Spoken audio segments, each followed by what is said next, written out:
Iyi ntambara ikomeye nicyo cyigisho turi kwigira hamwe muri iki gihembwe.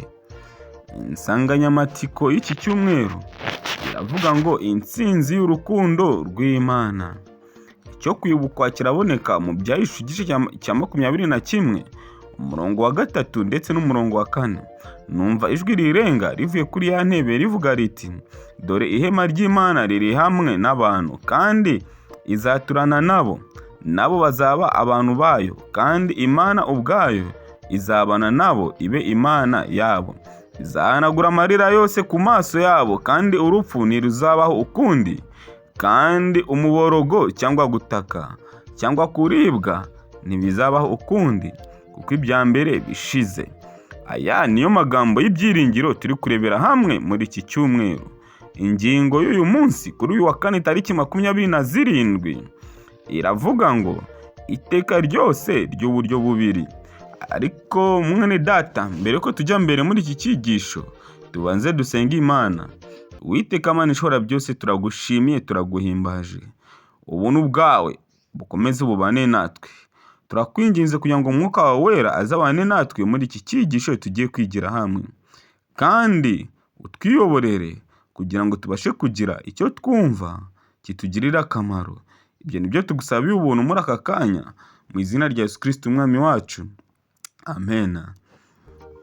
Tugiye kurebera hamwe amasomo aboneka mu rwandiko rwa 2 Pawulo yandikiye Abikorino igice cya 5 umurongo wa 10. Turebe mu Baroma igice cya 14 umurongo wa 10 ndetse n'uwa 11. Duhindukire turebe mu Byahishuwe igice cya 20 umurongo wa 11 tugeze wa 15. Niki aya masomo avuga cyerekeye n'impamvu abanyabyaha bazazurwa? Mbese aya masomo avuga iki cyerekeranye n'impamvu abanyabyaha bazazurwa? Reka turambure impapuro za Bibiliya yacu turebere hamwe iri somo riboneka mu rwandiko rwa 2 rw'Abikorino umurongo waho igice cya 5, turebere hamwe umurongo wa 10. Haranditse ngo, kuko twese dukwiriye kuzagaragarizwa imbere y'intebe y'imanza ya Kristo, kugira ngo umuntu wese ahabwe ibikwiriye ibyo yakoze akiri mu mubiri, ari byiza cyangwa ibibi. Nshuti wakundwa, buri wese azahembwa ibikwiriye ibyo yakoze akiri mu mubiri, ari ibyiza cyangwa se ibibi. Buri wese azahabwa ingororano ikwiriye n'ibyo yakoze. Mu rwandiko Pawulo yandikiye Abaroma igice cyaho cya 14 turarebera hamwe umurongo wa 10 ndetse turebe n'uwa 11. Umutwe w'amagambo aravuga ngo kudacirirana imanza. Umurongo wa 10 uranditse ngo, ariko niki gituma ucira mwene so urubanza, kandi nawe niki gituma uhinyura mwene so? Twese tuzahagarara imbere y'intebe y'imanza y'Imana. Kuko byanditswe ngo, Uwiteka aravuga ati, ndirahiye, amavi yose azamfukamira, kandi indimi zose zizavuga ishimwe ry'Imana. Nshuti bakundwa, amavi yose azapfukamira Uwiteka, kandi indimi zose zizavuga amashimwe y'ineza y'Uwiteka. Rero nta muntu utazahagarara imbere y'intebe y'urubanza rw'Imana. Waba warakoze neza cyangwa se warakoze nabi, amavi yose azapfukamira Uwiteka. Nshuti, dukomeze turebe isomo riboneka mu Byahishuwe igice cya 20. Turarebera hamwe umurongo wa 11 tugeze wa 15. Umutwe w'amagambo aravuga ngo, Satani aboha abakiranutsi b'Imana na Yesu imyaka 1000. Umurongo wa 11, mbona intebe y'ubwami nini yera, mbona niyicayeho, isi n'ijuru bihunga mu maso hayo, ahabyo ntihaba hakiboneka. mbona abapfuye, abakomeye n'aboroheje bahagaze imbere y'iyo ntebe. Nuko ibitabo birabumburwa, kandi n'ikindi gitabo kirabumburwa, ari cyo gitabo cy'ubugingo. Abapfuye bacirwa imanza z'ibyanditswe muri ibyo bitabo, n'izikwiriye ibyo bakoze.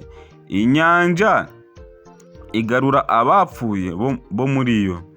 Urupfu n'ikuzimu bigarura abapfuye bo muri byo. Bacirwa imanza zikwiriye ibyo umuntu wese yakoze. Urupfu n'ikuzimu bijugunywa muri ya nyanja yaka umuriro. Iyo nyanja yaka umuriro niyo rupfu rwa kabiri.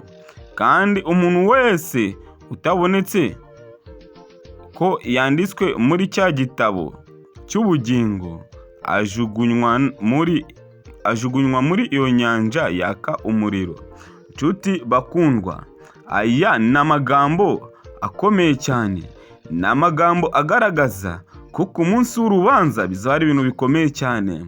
Abantu bose bazahagarara imbere y'intebe y'imanza y'Uwiteka, kandi buri wese azacirwa urubanza bijyanye n'uko yakoze akiri muzima. Rero nshuti mukundwa, nanjye nawe kugira amahitamo tukiri bazima, kuko umunsi w'urubanza nta karengane kazaboneka mu rubanza, nta na ruswa izabayo, ahubwo umuntu azahabwa ibikwiriye n'ibyo yakoze.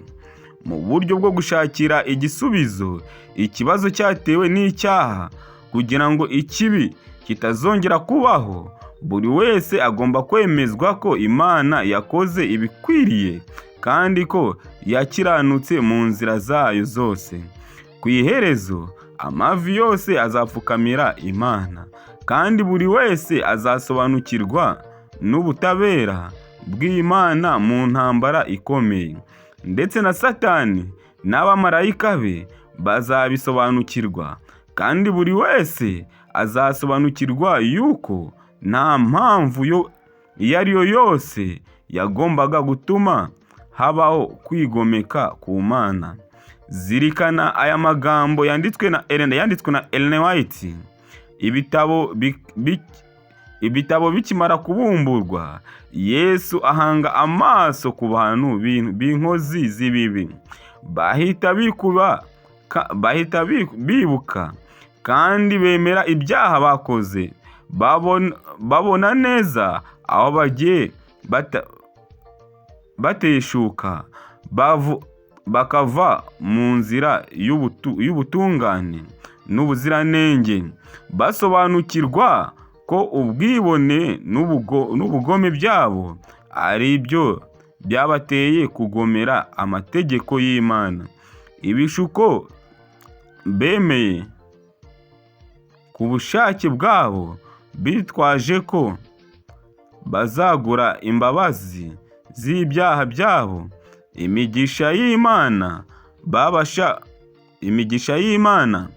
babasha uko itari. Imigisha y'Imana bafashe uko itari.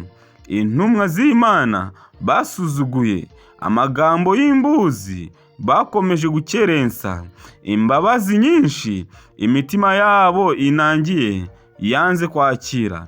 Ibyo byose byari imbere yabo bimeze nk'ibyandikishijwe inyuguti z'umuriro. Nshuti bakundwa, abanyabyaha imbere y'imanza bazabona ko Imana itabera. Bazatekereza ku mbuzi zose zagiye zibanyura imbere, bavuge bati koko mu by'ukuri Kristo ntabwo aturenganyije. Nibamara gusobanukirwa n'ibibi bakoze byose bamaze kubibona, kuko ibyaha byose bizaba byiyanditse imbere yabo. Nyamara abanyabyaha banze kwihana bose barindirijwe urubanza rukomeye mu rukiko rw'Imana, kuko bagomeye ubutegetsi bwo mu ijuru. Ntawe ubaburanira muri urwo rubanza, nta n'impamvu bafite bashobora kwerekana maze bacirwa urwo gupfa by'iteka ryose. Inshuti bakundwa, ubu nibwo abanyabyaha bazacirwa urwo gupfa by'iteka ryose. Bazacirwa urw'iteka ryose kuko batazongera kuzuka ukundi. Dusome amagambo aboneka mu Byahishuwe igice cya 20 umurongo wa 9, ndetse dusome Zaburi igice cya Zaburi ya 37 umurongo wa 20, na Maraki igice cya 4 umurongo wa 1 ndetse n'uwa 2, ngo ni icyaha amasomo atubwira cyerekeranye no gutsembwaho kw'icyaha n'abanyabyaha, ndetse n'ingororano zizahabwa abakiranutsi. Inshuti bakundwa, abakiranutsi bafite ingororano bazahabwa, abanyabyaha bafite uburyo bazatsembwamo. Mbese aya masomo aratubwira iki cyerekeranye n'ibi ngibi? Ibyahishuwe igice cya 20 umurongo waho wa 9 haranditse ngo, reka dusome Ibyahishuwe igice cya 20 umurongo waho wa 9 haranditse ngo, bazazamuka bakwire isi yose, bagote amahema y'ingabo z'abera n'umurwa ukundwa.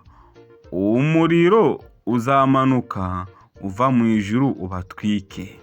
Inshuti bakundwa, aha nibwo umuriro uzamanuka uva mu ijuru uzatwika abanyabyaha. Ariko muri Zaburi ya 37, reka dusome turebe icyo hatubwira. Zaburi ya 37,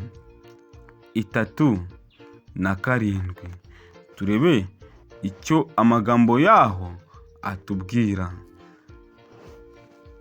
Aha rero niho tukwiye gusobanukirwa neza n'urukundo rw'Imana n'ingorane abanyabyaha bazahura nazo. Zaburi ya 37 turarebera hamwe umurongo waho wa 20. Aha amagambo avuga ngo, Zaburi ya 37 umurongo waho wa 20 haranditse ngo, ariko abanyabyaha bazarimbuka, kandi abanzi b'Uwiteka bazashira nk'ubwiza bw'urwuri. Bazarimbuka, bazarimbukira mu mwotsi. Inshuti bakundwa, abanyabyaha nta kindi gihano bazahabwa uretse kurimbuka by'iteka ryose, kandi ntibazongera kubaho ukundi.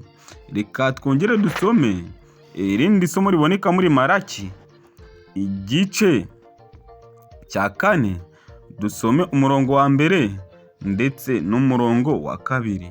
Maraki igice cya 4 turebere hamwe umurongo wa 1, turebe n'umurongo wa 2. Haranditse ngo, Maraki igice cya 4 umurongo wa 1 ndetse n'umurongo wa 2. Ku bindi bitabo turareba imirongo isoza y'igice cya 3. Haranditse ngo,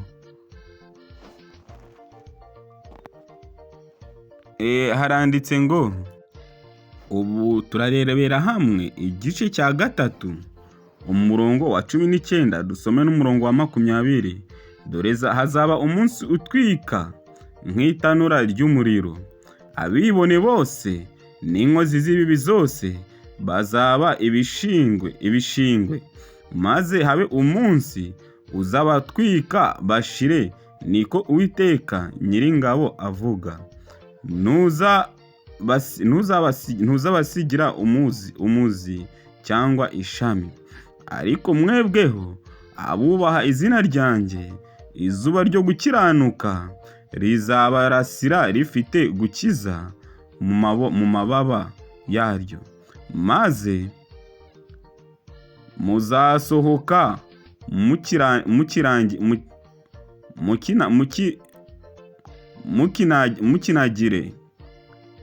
mukinagire nk'inyana zo mu kiraro.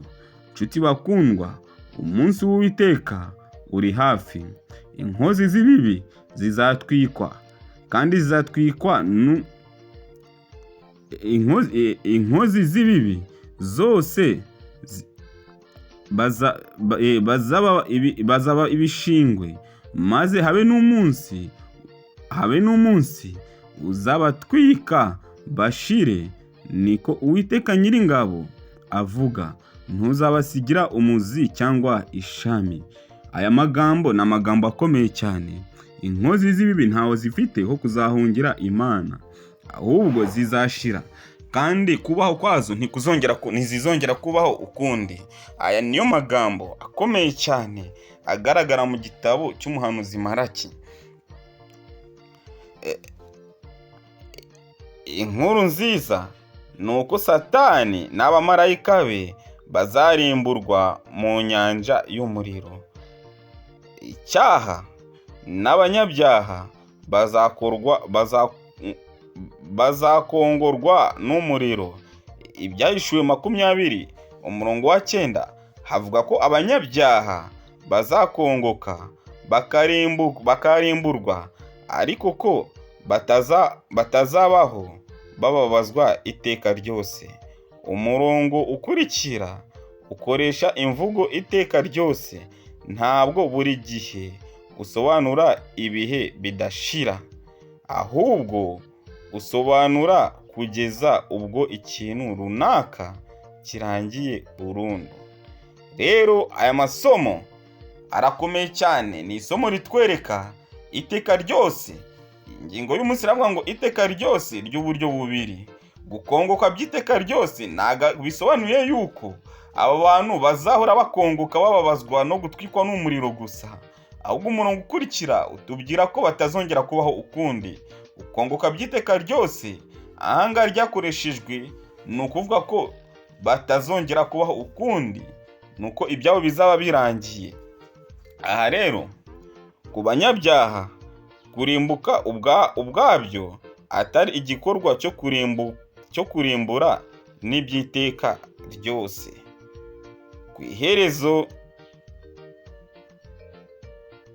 Ku iherezo kimwe muri ibyo bihe by'iteka ryose kiradutegereje twese. Tuzirikane yuko abanyabyaha bazatwikwa kandi by'iteka ryose. Tuzirikane yuko abana b'Imana nabo bazimana na Kristo iteka ryose. Inshuti bakundwa, twebwe rero dukwiye kugira ibyiringiro byo kutazagerwaho n'icyari kidukwiriye, ari cyo urupfu. Ahubwo dukwiye kwiringira yuko gukiranuka kwa Kristo ariko kukwiye kuba impongano yacu. Twiringire Kristo rero ari we umucunguzi wacu kuko yadupfiriye. Rero twishimire kuzabana na Kristo, twite kujya mu ruhande rwa Kristo kuri uyu munsi wa none tukiri bazima. Iyi ngorane yo kuzabona igihano cy'urupfu rw'iteka ryose izasimbuzwe no kuzabaho by'iteka ryose turi kumwe na Yesu Kristo. Icyo ngicyo nicyo ngusabiye, nanjye nisabira mu izina rya Yesu Kristo umwami wacu. Amen. Reka dusenge Imana. Turagushimiye Uwiteka, tugushimiye kuri umurinzi wacu, tugushimiye kuri umuremyi waducunguye, tugushimiye kuri Imana idukunda, tugushimiye kuri Imana itwitaho. Turagusabye kugira ngo Uwiteka mwami Imana wongere uduhe imbaraga zo kuzajya mu ruhande rwawe, tugahora tubana nawe, bityo natwe tuzishimire kuzabana nawe mu bwami bwo mu ijuru. Uwiteka turagusabye kugira ngo ibitunanira byose uduhe imbaraga zo kubishobora, kuko byose ubidushoboza ni Kristo kuko ari uduha imbaraga. Uwiteka rero nagusaba byinshi, ariko ibidukwiriye abaryo uduhana n'abakwizera bose. Nibyo ngusabiye ubuntu mu izina rya Yesu Kristo umwami wacu. Amen.